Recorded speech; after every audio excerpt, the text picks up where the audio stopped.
Assalamu alaikum. Welcome, my dear and lovely viewer, Master House 24. I'm Mohammad Mukhtar Hussain. English cinema Bangla academy সবাইকে স্বাগতম শুভেচ্ছা এবং অনেক অনেক ভালোবাসা জানাই। তোমরা 6, 7, 8 এবং এসএসসি পরীক্ষা এবং এইচএসসি পরীক্ষায় তোমাদের ফাইনাল এক্সাম রয়েছে। তোমরা অবশ্যই চিন্তা করছো তোমাদের এই ফাইনাল পরীক্ষা নিয়ে কিভাবে পরীক্ষায় ভালো করা যায়। আজকে তোমাদের জন্য এমন একটি কমন টপিক রয়েছে যে বিষয়টি তোমাদের 6 থেকে 12 ক্লাস পর্যন্ত সবারই কিন্তু এই বিষয়টি কমন রয়েছে, যেটি তোমরা ইউজ করতে গেলে, সলভ করতে গেলে, যেখানে তোমার নাম্বার, টেন্স, পার্সন অনুযায়ী এখানে যে ভার্বের পরিবর্তন হয় সেই বিষয়ে আজকে তোমরা জানতে চলেছো। তাহলে সেটি হচ্ছে right form of verb, how to use in English grammar. যে বিষয়টি তোমাদেরকে অবশ্যই জানতে হবে। তোমাদের বার্ষিক পরীক্ষা সামনে রয়েছে, পড়াশোনা নিয়ে চিন্তা করছো কিভাবে পরীক্ষায় ভালো করা যায়। অবশ্যই তোমাদের সাথে পিতামাতাও কিন্তু টেনশন করছে, তোমাদের নতুনভাবে আবার পরীক্ষা হবে, যার কারণে তোমাদের কিন্তু অবশ্যই প্রস্তুতি নেওয়ার দরকার আছে ভালোভাবে। আর আজকের ভিডিও থেকে সেই বিষয়টি চমৎকারভাবে তোমরা জানতে পারবে। আর তোমরা যারা আমার সঙ্গে নতুন হয়েছে অবশ্যই চ্যানেলটি সাবস্ক্রাইব করে রাখবে। তোমাদের নিত্য নতুন ভিডিওর নোটিফিকেশন ফ্রি তোমাদের মোবাইল, ল্যাপটপ, কম্পিউটারে পেতে চাইলে, আর যারা সাবস্ক্রাইব করছো thank you so much. So no more talk, now go to our help, try to understand today's lesson, right form of verbs. শিখেনো shortcut rules for competitive exam. অর্থাৎ যে কোনো পরীক্ষা ভালো করতে হলে অবশ্যই প্র্যাকটিস করতে হবে। আজকে তোমাদের জন্য শ্রেষ্ঠ রুলস নিয়ে আজকে আলোচনা করব। অবশ্যই সাথে থাকবে, নো স্কিপ। সো গেট ইট।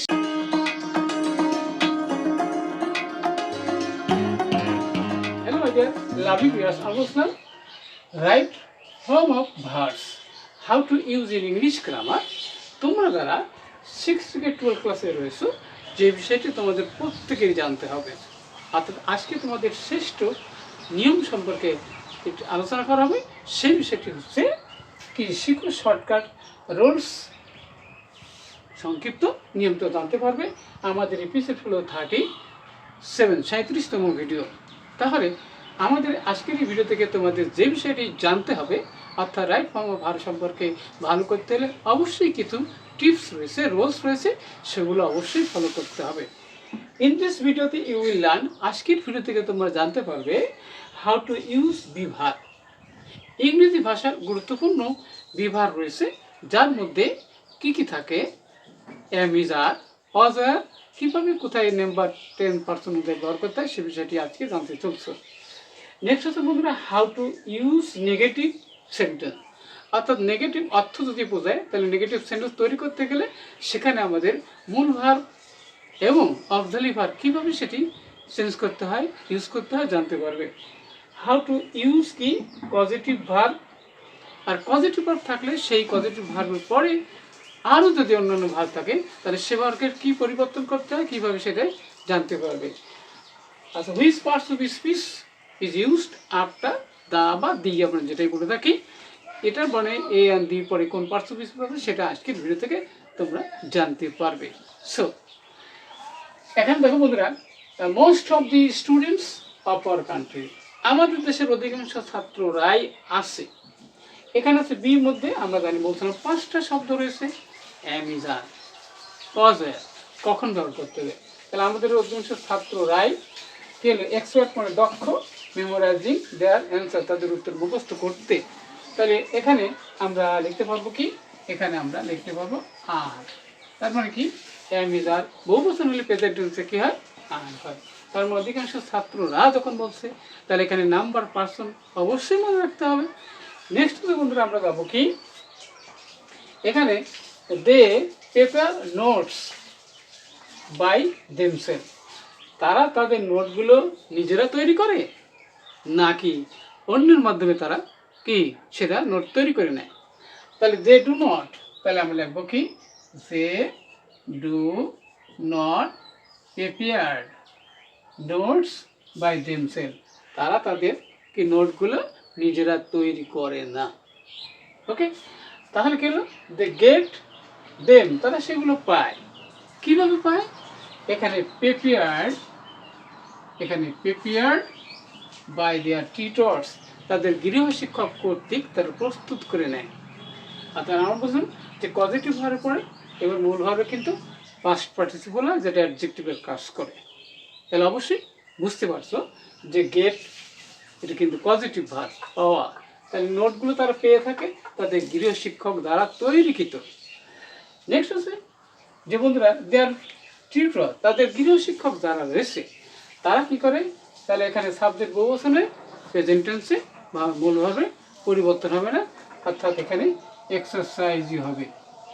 তাহলে এই গৃহ শিক্ষকরা এক্সারসাইজ দেয়ার ব্রেন, তাদের ব্রেনকে ইউজ করে ফর দ্য স্টুডেন্ট, ছাত্রদের জন্য।